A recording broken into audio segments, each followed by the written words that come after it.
নাদিয়া মিল্লিতি ২৩ বছর বয়সী এক আলজেরিয়ান তরুণী। ৮-১০টা সাধারণ মেয়ের মতো ঘুরে বেড়াতেন। এমনকি প্যারিসের রাস্তায় তাকে প্রায়ই দেখা যেত বন্ধুদের সাথে ফুটবল খেলতে।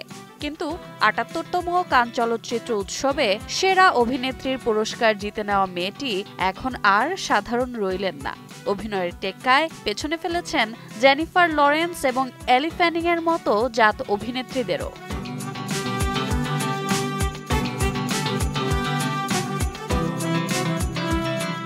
সদ্যই অভিনয় জগতে পদার্পণ করা নাদিয়া লা পেটিট ডেরনিয়ে চলচ্চিত্রের মূল চরিত্রে অভিনয় করেছেন।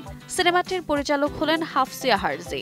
লা পেটিট ডেরনিয়ে মূলত ফাতিমা দাসের ২০২০ সালে প্রকাশিত আত্মজীবনীমূলক কাহিনী অবলম্বনে হাফসিয়া নির্মিত তৃতীয় পূর্ণদৈর্ঘ্য চলচ্চিত্র।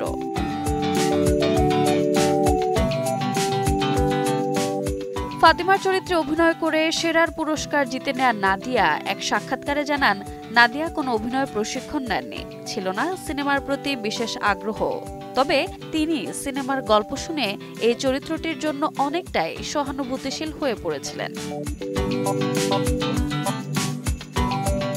রোজা চৌধুরী, সময় সংবাদ।